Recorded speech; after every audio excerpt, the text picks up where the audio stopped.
Good morning, ladies and gentlemen, and a very warm welcome to the 29th International Meeting of Mine Action National Directors and United Nations Advisors here in Geneva.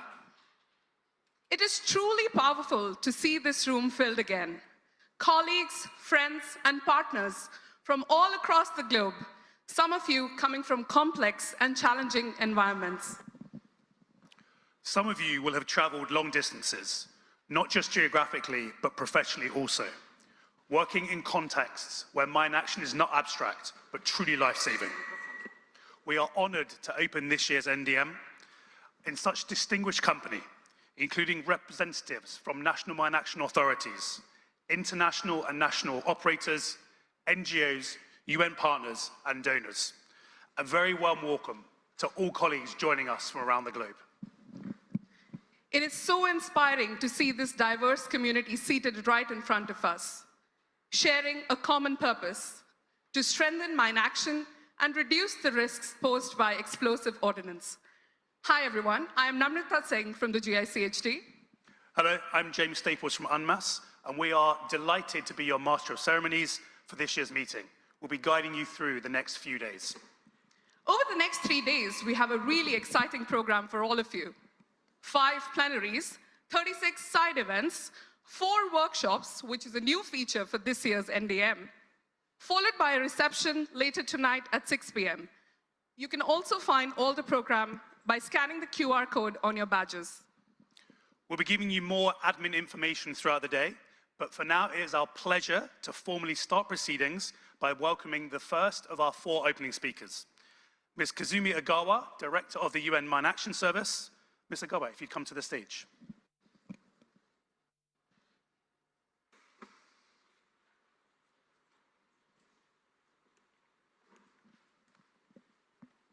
Thank you, James and Namrita.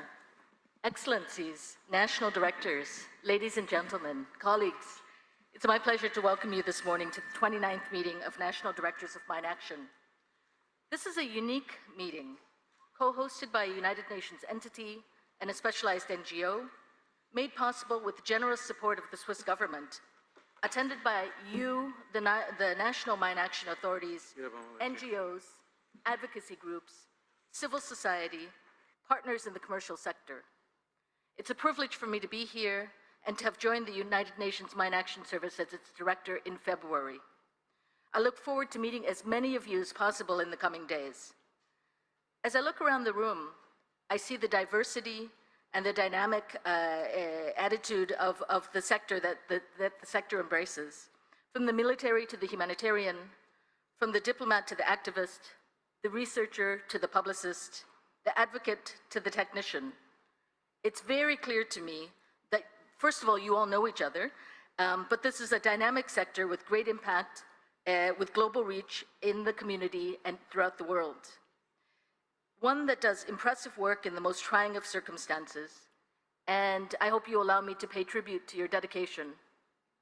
The past 12 months have been challenging for the mine action sector and the international sector more broadly. We've seen some countries leave humanitarian disarmament treaties that have kept us safe for decades, yet other countries have joined, and there's been a groundswell of support for the treaties and their universalization. There's been an overall reduction in international funding and the closure of some mine action programs. Yet the sector, and many of you in the room, have persevered, finding new routes, new options, and new ways of doing business. Mine action authorities continue to struggle with underfunding and various levels of political will and engagement. At the same time, we are seeing new mine action authorities being established, such as in the Central African Republic, or enabling embryonic structures put in place. And I'd like to add that Croatia has just declared itself mine-free. Conflict has continued or deepened in many regions of the world, exposing hundreds of thousands, if not millions, to the risk of mines and explosive ordnance. Yet we, the global mine action community, seeks to grow, harnessing new technology, new approaches, and new networks to deliver to those in need. There are, and there will remain, many complex and interlinked challenges, and yet here we are, undeterred, in record numbers, committed to a shared vision of mine action protecting, supporting, and enabling the lives of those that are at risk. The theme for this year's NDM is One Humanity. And for me, the theme of One Humanity says three things. It speaks to the indiscriminate nature of mines and explosive ordnance. They can destroy a life in an instant. They impact the villager collecting wood to heat their home. They injure or maim the curious child walking to school. They block the humanitarian convoy from trying to feed the hungry. They endanger us, the peacekeepers, and they threaten the deminer. Secondly, One Humanity illustrates that the only way to overcome the scourge of these terrible weapons is by working together as one. There are challenges that one country faces that another has overcome. There are technical solutions being developed in one area that can improve our work in others. There are lessons about legislation, communications, clearance, EORE, advocacy, training, safety, that we can all learn from one another. Working together is a key outcome of this meeting and of the relationships that we are here to form. Finally, for me, the theme of One Humanity reflects on values and our rights, the right to life, safety, and to opportunity. Explosive ordnance damages, challenges, and undermines these rights. We're here today to protect the world from these threats. We share a set of values, irrespective of where we come from, irrespective of our age, our religion, our gender. We share a commitment to help others and to uphold the values that we believe in our work through Mine Action. And this is a very powerful objective. It joins us, I think, in our common challenges at least for the next few days, and hopefully as we leave this meeting. This year's NDM has plenaries on EORE, on land release, the enabling character of Mine Action, new approaches in the sector, donor funding, and of course, the National Directors Afternoon. There are side events on topics as diverse as innovation, cultural protection, peace building, climate, victim assistance. We've great opportunities to showcase our work and to learn from one another. I'd like to thank you all in advance for your engagement and contributions, and wish us all a very fruitful and productive meeting. Thank you.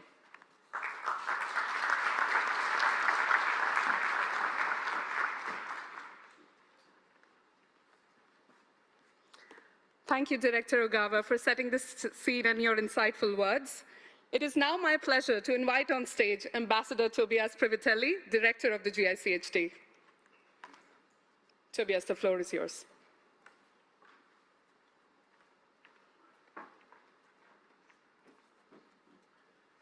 Thank you, Namrita.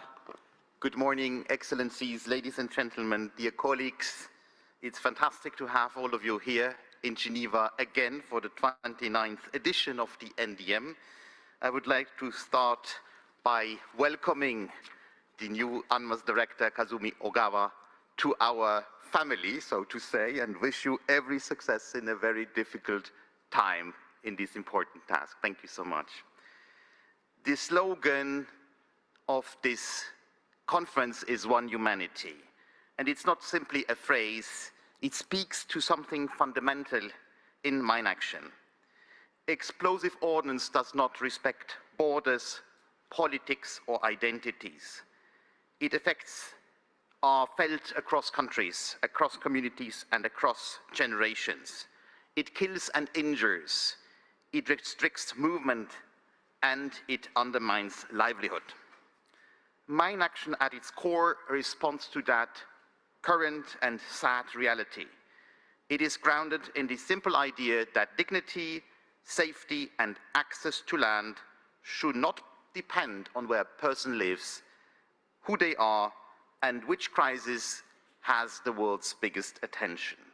It is also important to note, as Kazumi did, that this is embedded in international norms, in conventions, in treaties, and they guide us as a very useful frameworks and are part of our strengths. We are meeting at a time of a lot of tensions, divisions, crises, a time of limited resources, increasing needs, and a time where we see more and more of these devastating consequences of explosive ordnance contamination for civilians.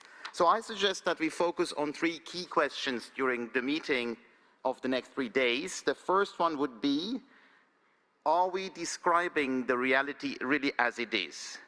That means, are we honest about the constraints, the trade-offs, the efficiency of the sector, and what responsible risk management requires? The second question I suggest would be, are we really creating conditions for better and more efficient decisions? Good decisions need strong national ownership, skilled personnel, reliable information, and institutions that people can trust. These solutions depend on the ability to listen to those who are affected, who have the knowledge of the context, those voices which are overheard very often in communities. I'm speaking also about women, people with disabilities, children, people in difficult socioeconomic circumstances. And then, of course, all of that work depends on the standards that we are elaborating together and also hopefully applying together. The third question I suggest would be, are we acting in a way that reflects the scale of the problem? Mine action is by definition a collective effort. That's why we're here. A collective effort, which means that national authorities lead, operators deliver, United Nations supports the coordination and the response, and donors make all of that possible. Others bringing expertise, innovation, evidence. And of course, this collective effort requires a lot of discussion and coordination. If we get it right, our system will be solid and yield additional results. That's why we have this conference, and that's why we need to build confidence among ourselves. The slogan of One Humanity reminds us that mine action is not only about the items found in contaminated areas. It's not only about the land cleared and the square meters released. It's about the people, it's about the farmer who can use his land or her land safely. It's about the refugees who are able to return to their homeland. One Humanity says a lot also about how we should work in this area, because no single actor has a full picture. No single national authorities, affected community can act on his own. It gives us an opportunity to be able to share experiences today again, and I hope that we will also create new ideas and not just repeat the dialogues we had in the past. So this meeting will help us to establish new relationships, and our efficiency, effectiveness in the sector will depend a lot on it. We will explore a few new subjects this year. This afternoon, we will hear from speakers from affected countries about new practices that combine explosive ordnance risk education and conflict preparedness and protection in order to protect communities living in conflict. Tomorrow morning, we will present the new International Mine Action Standard on land release, and we will have a panel discussion on that. It was published in January. Tomorrow afternoon, we are pleased to introduce a new format, the NDM UN program with workshops, where practical topics and hands-on exercises will be conducted. I hope we will use this exchange for an honest discussion, because the problem hasn't become smaller, but rather bigger in the last year. So let me end with a simple reminder.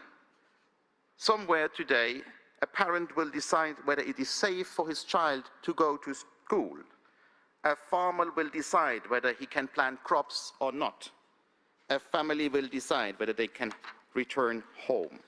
They are not here, and they're not following this meeting, but they might have to live with the consequences and the impact of our conversations. That there's a connection, as you know, between those gathered in this room and those affected in the countries under threat of explosive ordnance. And that's why we chose the slogan of One Humanity, and that's why the meeting matters. Let me end by thanking Switzerland for hosting us. Let me thank the United Nations for the excellent cooperation we're having. the UNMAS team in particular in New York and in Geneva, and let us have a productive and inspiring meeting. Thank you so much.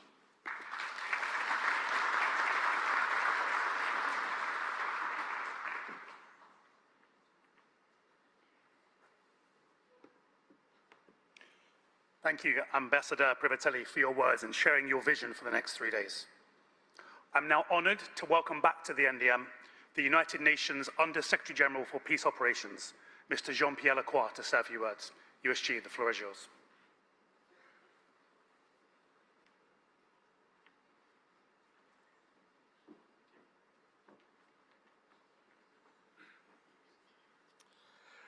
Excellencies, distinguished delegates, national directors, colleagues and friends. It's really a pleasure for me to be with you in Geneva for the 29th Mine Action National Directors Meeting. I would like to thank the government of Switzerland for hosting us once again this year. Switzerland's commitment to mine action and to the multilateral architecture that supports it, the multilateral architecture that support it is long-standing, and of course we deeply value this commitment. This year's is the largest meeting of national directors meeting to date. This is a testament to the importance of the mine action sector and the dedication of each of you.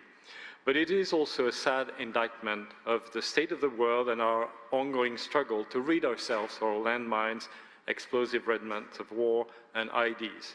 This meeting brings together people who are on the front lines protecting their families, friends, and neighbors.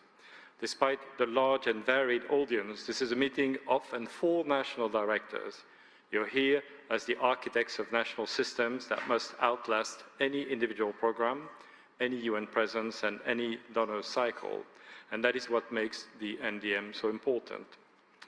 So as we were reminded by the previous speaker, Kazumi, and Ambassador Privitelli, this year's theme is One Humanity. And as was said by you, Ambassador Privitelli, it's not just a slogan. Of course, it's more than that, it's a statement of purpose. Every life lost to a mine or explosive ordnance is a life that belonged to our common humanity. Every child who cannot walk to school, every farmer who cannot reach their fields, every refugee and IDP who cannot return to their home. These are failures of our collective responsibility. They are a moral injury to society and our global consciousness. These are failures of our humanity. So what does one humanity in the context of mine action mean to you and to us? What are the questions that you're seeking answers for here at the NDM? What are the challenges that you want to overcome, or the networks you want to build this week that will serve your community, your organization, your action, and your nation? Let me share with you some of the thoughts that came across when we were discussing this year's meeting and theme with my team. I'm here today with 2 or 3 different hats on. As the Under-Secretary General for Peace Operations, as the UN Executive Leader for UNMAS, and as the Chair of the UN's Interagency Coordination Group on Mine Action. So the first peacekeeping hat, One Humanity, to this hat means protecting and safeguarding peacekeepers from mines and explosive ordnance. It means fulfilling a duty of care to keep them safe as they serve others and support peace in countries that are not their own. Doing a tough and dangerous job that we, the people of the world, have requested of them. And unfortunately, we were sadly reminded recently of the danger resulting from the presence of IED, and 3 of our peacekeepers were killed in Lebanon recently in the context of the presence of IED in southern Lebanon. So wearing my second hat, my UNMAS hat, One Humanity means supporting programming across 19 programs from hot conflict to stabilization and reconciliation. It means working with partners across the whole of the mine action community, serving the UN, our member states, being an ally, partner, and supporter to national mine action authorities and organizations, stepping forward together as one. And finally, wearing the third hat as chair of the Interagency Coordination Group on Mine Action, One humanity inspires me to work collectively across the UN system.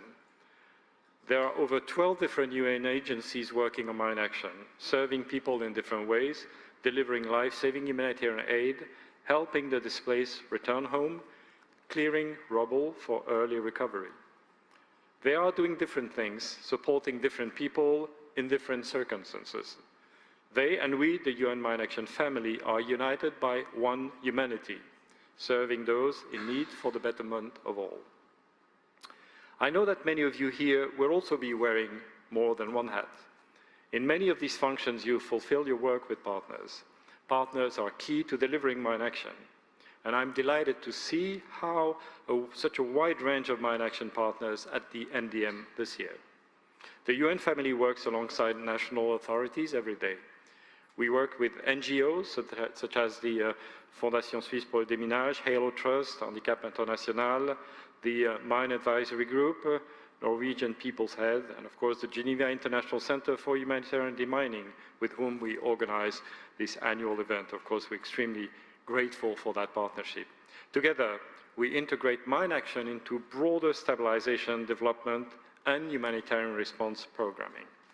We work with diplomats from many of your nations on mine action-related negotiations and resolutions, such as on the UN General Assembly resolution on assistance in mine action approved in December last year that included important provisions on missing persons, stabilization, and the differentiated impact of mines and explosive ordnance. We also collaborate to safeguard our normative architecture, namely the humanitarian disarmament treaties. We work to uphold these vital foundations in partnership with many actors, including humanitarian organizations such as the ICRC and civil society. Together, we advocate for compliance and strong adherence to these norms and for the protection of civilians that these treaties were designed to ensure. There have been challenges to our humanitarian disarmament architecture, but progress has been made as well. We should acknowledge and celebrate it. Just last month, Croatia was declared mine-free. That is a powerful result. It is what national commitment, sustained investment, and international partnership can achieve. The treaties are also attracting new members. Tonga and the Marshall Islands have acceded to the Ottawa Treaty. Vanuatu has acceded to the Convention on Cluster Munitions. And of course, we welcome each of these commitments. Universalization is not a formality, it's the foundation of protection. I therefore call on all member states to remain committed and work towards universalization of the Anti-Personal Mine Ban Convention, the Convention on Cluster Munition, and the Conventions on Certain Conventional Weapons. I also want to acknowledge Japan's leadership of the APMBC presidency. It has been a period of strong advocacy and principled engagement. And of course, I look forward to working with Zambia as the new APMBC president. I also want to congratulate the Lao People's Democratic Republic for preparing to host the third review conference of the Convention of Cluster Munitions in September and to highlight the 7th review conference of the Convention on Certain Conventional Weapons due in November. The UN family looks forward to supporting progression and implementation of these important treaties. Mine action sits at the heart of many UN activities, from unmasked programs saving lives across 19 programs to FAO, ODA, UNDP, UNICEF, UNOPS, and others working daily to protect civilians and build lasting peace. I want to take a moment to express my deep appreciation for each of these partners. Their commitment and expertise are what make our collective impact possible. I have witnessed the extensive destruction left by hostilities, as most of you did, and I've seen the transformative work on the UN's mine action work firsthand. Earlier this year, I visited UNIFIL in southern Lebanon, and last year I visited Syria. I spoke to those affected by explosive hazards and to those putting themselves at risk to clear them and to guarantee a brighter future. I've seen this work at different stages of its arc. In Cambodia, I witnessed that 30 years of sustained mine action can achieve a country transform its land, restore its people safe. And I deeply appreciate Cambodia's contribution of explosive ordnance disposal and demining capabilities to peacekeeping 30 years after hosting the first United Nations peacekeeping operation to conduct demining. In Afghanistan, I saw the heroic work of clearing explosive hazards in an active, politically complex environment carried out by dedicated partners under extraordinary difficult conditions. Together, these visits reinforce my conviction that the mine action sector has an irreplaceable role precisely where the stakes are highest. As UN peace operations plans for closure and transition, we as a mine action community need to consider how to best safeguard gains in these countries and how to enable UN country teams, as well as NGOs and national authorities. Around the world, conflict dynamics are, as we know, changing rapidly. Technology is advancing. The threat environment is shifting faster than our frameworks. Improvised explosive devices continue to kill. They kill peacekeepers, aid workers, civilians across conflict zone every single day. Drone-delivered explosive ordnance has emerged as a new and rapidly evolving threat. The sector is catching up, but it's work in progress and it's a challenging work, obviously. At the same time, new technologies offer real opportunities. Drones for survey and mapping, data-driven prioritization, and AI-assisted detection. However, none of this is possible without funding. We will all be aware of the increased pressure on international development assistance, a shrinking pot in a time of growing need, and we feel the impact. Last year, 30 donor governments contributed approximately US $75 million to UNMAS. That is a meaningful expression of solidarity. We're extremely grateful to each of those governments. Others gave to different parts of the UN, to civil society, or to national authorities. Yet, the scale of the problem and available resources are misaligned. Friday's closing plenary with focus on refraining the financing of mine action. It's one of the most important conversations this sector can have. Before I close, a word about this morning's keynote speaker. We will shortly hear from Mariam Bukar Hassan, a renowned poet and a United Nations global advocate for peace. Your work speaks to the human dimension of what we do, the stories behind statistics, the voices that are too often absent for rooms like this one. And that will remind us that mine action is about people. It's about restoring to communities the land, the safety, and the futures that conflict has taken away from them. And that is really what one humanity means in practice. So this meeting matters, not just for the sector, but more importantly for the millions of people who depend on us. Thank you.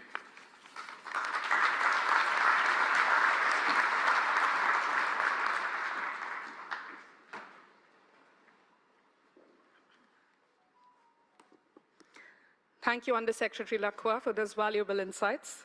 It is a pleasure to once again have you with us. I would now warmly welcome the keynote speaker for the day. This year, we are delighted to be joined by Mariam Bukar Hassan. Ms. Hassan is a renowned spoken word artist, social activist, and poet. In 2025, she was appointed by the Secretary General as the United Nations Global Advocate for Peace. Ms. Hassan, it is truly an honor to have you with us. The floor is yours, ma'am.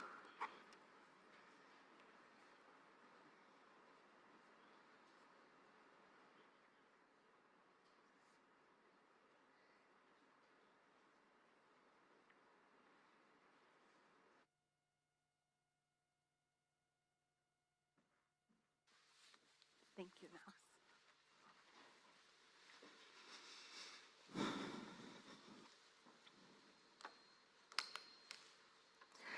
Thank you for that welcome, Naum. Excellencies, distinguished delegates, peace builders, and believers that humanity is still capable of learning. Good morning. I want you to do this with me. I want you to follow me on a journey this morning. By show of hands, how many of us believe in science? I do. Okay, great. How many of us believe that God created mankind? Okay.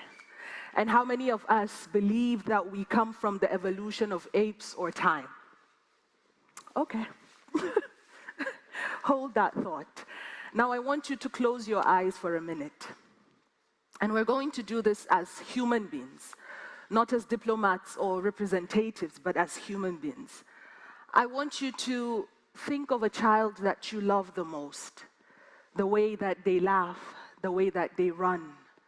And now imagine you're out in the field and they're walking towards something simple, to pick a ball or a flower, and the ground beneath them holds a decision that they did not make. And in one moment, everything changes.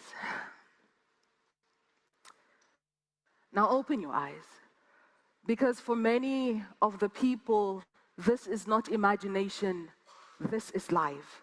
And whether you believe that we were shaped by God or formed through time and evolution, what you're really saying is, we began from one place, one origin, one breath, one humanity. And there was a time before borders were drawn, before lands were given names and divided, and before we learned how to call one another enemy. A time when the earth was not something we buried fear into, but something we stood on together.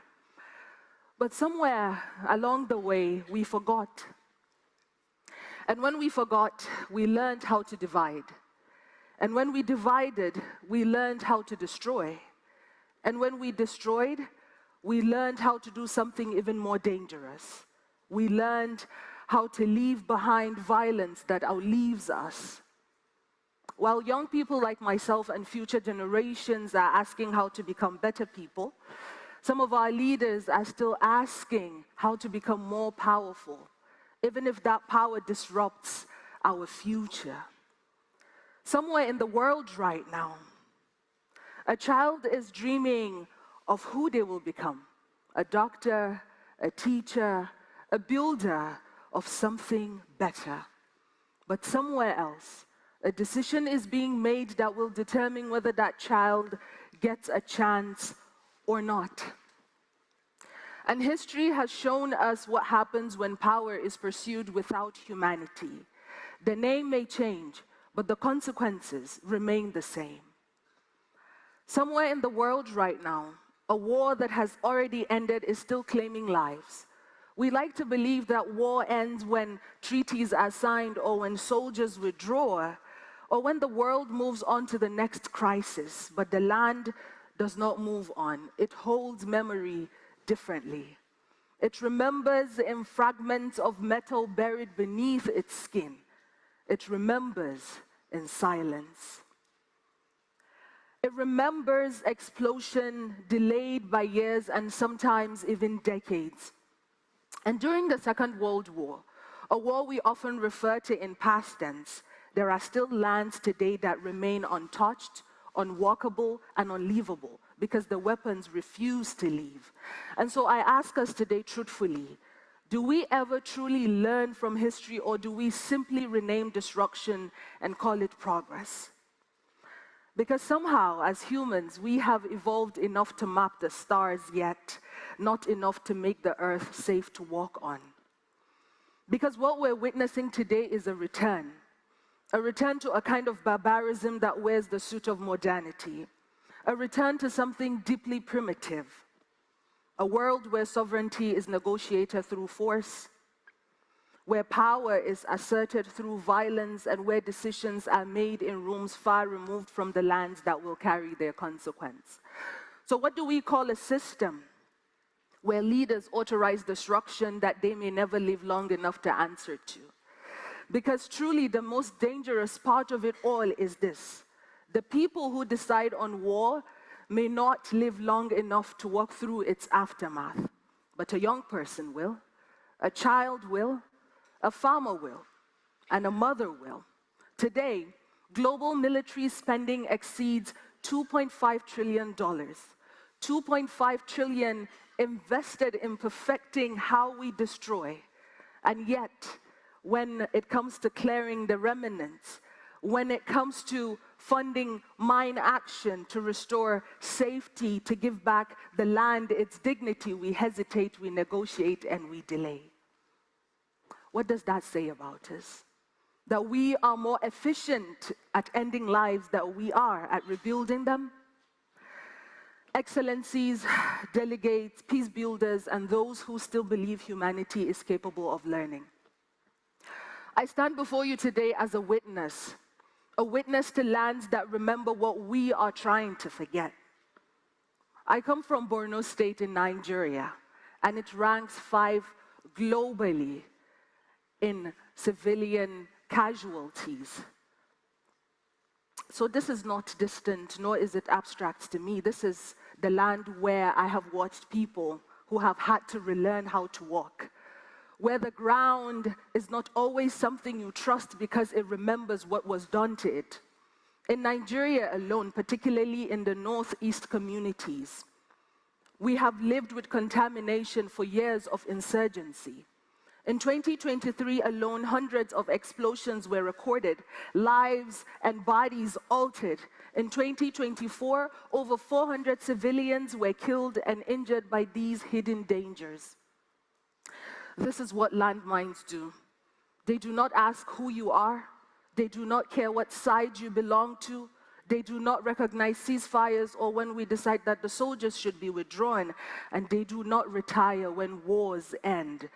They wait and ask, when will you arrive? And when they answer civilians. And still, people return to farm, to rebuild, and try again. Because life insists on continuing even when the ground is uncertain. Because war, as we have designed it, refuses to end.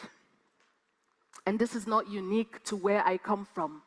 In Borno, in Congo, in Iraq, in Lebanon, in Afghanistan, in Vietnam, Syria, in the Solomon Islands, in Ukraine, in Colombia, and others, the story is the same.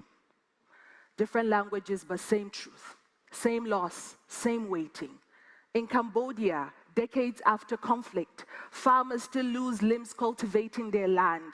In Bosnia and Herzegovina, mines laid in the 1990s still wait beneath the surface. In Lebanon, cluster munitions continue to shape memory and movement. And in Palestine, the danger is not only what falls from the sky, but what remains after. The war might have ended, but the earth still negotiates with death. Today, some 60 countries and territories remain contaminated by landmines and explosive remnants of war. And we understand the cost of retaliation because history has shown us again and again that when conflict expands, there is no win when humanity as a whole loses. A survivor once said, "We don't walk freely, we walk remembering." Every year, over 4,000 people are killed or injured by landmines and explosive remnants of war. Most of them are civilians. Many of them are children. And there was a moment in history when the world looked at this reality and said, enough. The Ottawa Treaty, it was born out of outrage, out of photographs that the world could not unsee, and out of survivors who stood on prosthetic limbs. And they said, this should not exist. And for a moment, humanity agreed with itself. We said, there are weapons that do not belong in any future that we are trying to build, and yet today, we're seeing more than ever before. We're seeing in real time, we're seeing up close. We're seeing the cost clearly, and still, we are not outraged enough because when violence becomes familiar, it becomes acceptable. And when it becomes acceptable, agreement, strain, and commitment weakens. We're watching the slow erosion of something that once felt non-negotiable. 5 countries at a time like this are stepping away from this treaty. What does that say about the direction that we are moving in? Because every time that the ground shifts and that line shifts, it affects someone else. We look at our world today. We look at the escalation of conflict and the intensity of bombardment and the speed at which destruction travels. And so we must ask today, In a world where disruption is accelerating, who is accounting for what remains? Because every bomb dropped today has a second life. And if we're honest, really, the people who make these decisions will not walk on those fields, neither will they send their children to test the grounds or the fields. They will not step where metal waits beneath the dust. They will not send their children ahead of them to really test the ground, but someone will. So let us speak honestly about what these weapons do, because sometimes the language that we use hides the truth. We say unexploded ordnance, or we say post-conflict contamination. But what that means is a child walking to school who does not return home. The boy, he picks up something that looks like a metal, and curiosity is natural at that age, but war has a way of turning curiosity into consequence. A farmer whose land becomes a threat instead of livelihood. A family returning home after years of displacement, learning to fear the ground beneath their feet. A mother in Palestine once said, "We teach our children how to recognize danger in the shape of everyday things." Risk education. And yet, there are those, even in this room, who wake up each day knowing that their work requires them to walk into uncertainty so that others may one day forget what fear feels like beneath their feet. Those who choose courage, the deminers, the peacekeepers, the ones who stand at the front line of protection and restoration. This is why mine action is not a technical work, it is a human work. And for almost 3 decades, the United Nations Mine Action Service has worked in these fragile places. Their work is never reduced to the removal of explosives. It is the restoration of possibility. And through the work of the United Nations Mine Action Service and partners around the world, millions of square meters of land has been cleared, and communities have returned home. Children have gone back to schools, and farmers have reclaimed their land. Please, a round of applause for the UN Mine Action.